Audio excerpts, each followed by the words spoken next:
नमस्कार, मैं हूं संजय शर्मा। आप देख रहे हैं 4 पीएम न्यूज नेटवर्क। अयोध्या में भगवान राम की प्राण प्रतिष्ठा का कार्यक्रम संपन्न हो गया। बॉलीवुड के बड़े बड़े सितारे चमकते हुए नजर आए, बड़े बड़े उद्योगपति चमकते हुए नजर आए। इस कार्यक्रम को भव्य बनाने के लिए पूरी पूरी सरकार, राज्य और केंद्र की सरकार पिछले 6 महीनों से जुटी हुई थी। हजारों करोड़ रुपए खर्च किया गया था। देश भर के मीडिया संस्थानों को बहुत बड़े बड़े विज्ञापन दिए गए थे। होर्डिंग से पूरे देश को रंग दिया गया था क्योंकि ये आयोजन बड़ा था। और यह आयोजन बड़ा इसलिए था क्योंकि 2024 के चुनाव में जिस रथ पर सवार होकर जाता है, उस रथ का रास्ता अयोध्या से निकलता है। भारतीय जनता पार्टी के पास इसके अलावा कोई बड़ा मुद्दा नहीं है। उत्तर हो या दक्षिण, भारतीय जनता पार्टी राम मंदिर के सहारे चुनाव लड़ना चाहती है। मैं भी देख रहा था कार्यक्रम, प्रधानमंत्री जी का मैंने भाषण सुना। मुझे एक बात बड़ी खराब लगी। प्रधानमंत्री जी ने कहा कि वो 11 दिन से अनुष्ठान कर रहे थे, पूजा कर रहे थे, और आज उन्हें भगवान राम के इस अद्भुत क्षणों का गवाह बने हैं वो। मुझे लगता है कि जो व्यक्ति 11 दिन से अनुष्ठान कर रहा हो, भगवान राम की प्राण प्रतिष्ठा का जो साक्षात गवाह रहा हो, जो भगवान राम की मूर्ति को इस पल में छू रहा हो, देख रहा हो, कई दिन लग जाएंगे इस ईश्वर के साक्षात दर्शन से अलग होके खुद के अस्तित्व को समझने के लिए। वो अलौकिक पल होते हैं। आप जब भगवान राम के मंदिर में खड़े होकर प्राण प्रतिष्ठा कर रहे हो तो अद्भुत क्षण होती है। उसके बाद बहुत लंबे समय तक आप अपने मन के अंदर करुणा का भाव पैदा करेंगे, कुरीतियों से बचेंगे, नफरत से बचेंगे, ईर्ष्या से बचेंगे। लेकिन प्रधानमंत्री जी ने उसके कुछ ही मिनट बाद अपने भाषण में कह दिया, कुछ लोग यहाँ पे कह रहे थे कि मंदिर बनेगा तो आग लग जाएगी। मैं शॉक था, मैं सच में हैरान था, हतप्रभ था कि कोई व्यक्ति भगवान राम के मंदिर में प्राण प्रतिष्ठा करने के 1 घंटे के अंदर फिर राजनीति की इतनी घटिया बातें कैसे कह सकता है कि यहाँ पे कुछ लोग कहते थे मंदिर बनेगा तो आग लग जाएंगी। राजनीति का इस आयोजन में क्या काम था? आज प्यार की बात होनी चाहिए थी, भगवान राम की करुणा की बात होनी चाहिए थी, भगवान राम के उस क्षण की बात होनी चाहिए थी कि जब रावण की मौत हो गई तो भगवान राम रो पड़े, एक विद्वान व्यक्ति की हत्या हुई। इसका प्रायश्चित कौन करेगा? भगवान राम से गलती होती है, वो प्रायश्चित करते थे। और एक मुझे लगा कि सामाजिक समरसता का इससे अच्छा मौका नहीं था।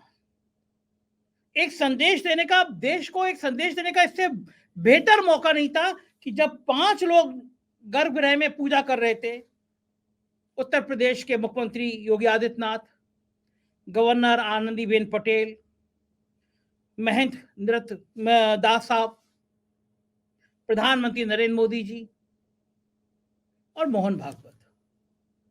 अगर एक दलित समुदाय का व्यक्ति भी वहां बैठा होता तो एक बहुत बड़ा संदेश आता। दलितों को मन था, उनकी मांग थी कि एक संदेश दीजिए, राम मंदिर का मुख्य पुजारी दलित बना दीजिए। नहीं हो सका क्योंकि ब्राह्मण नाराज हो जाते।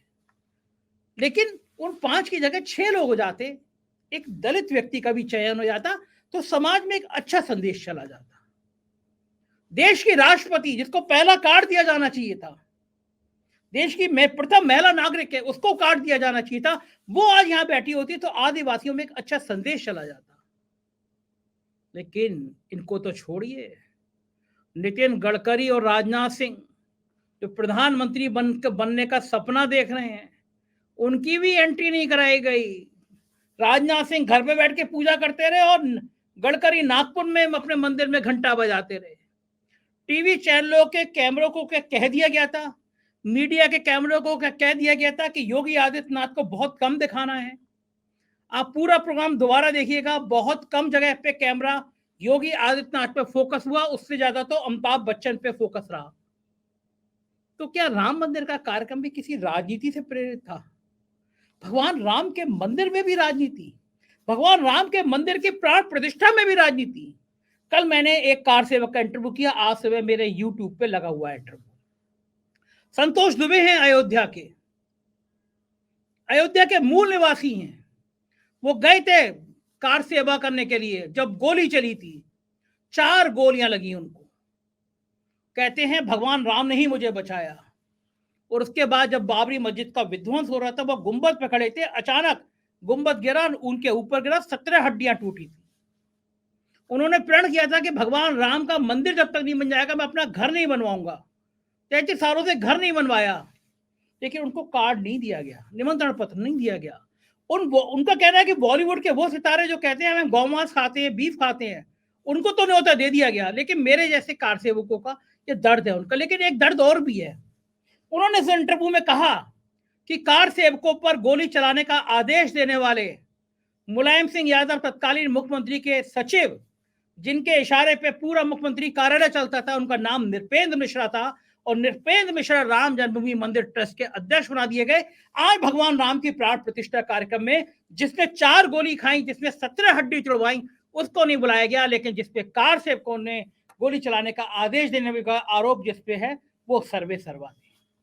उन्होंने चंपत राय पे भी बड़े गंभीर आरोप लगाए और कहा कि चंपत राय कह रहे हैं कि सोने के दरवाजे लगा दिए गए, अयोध्या है, गला काट के ले जाएंगे, अयोध्या को बदनाम कर रहे हैं।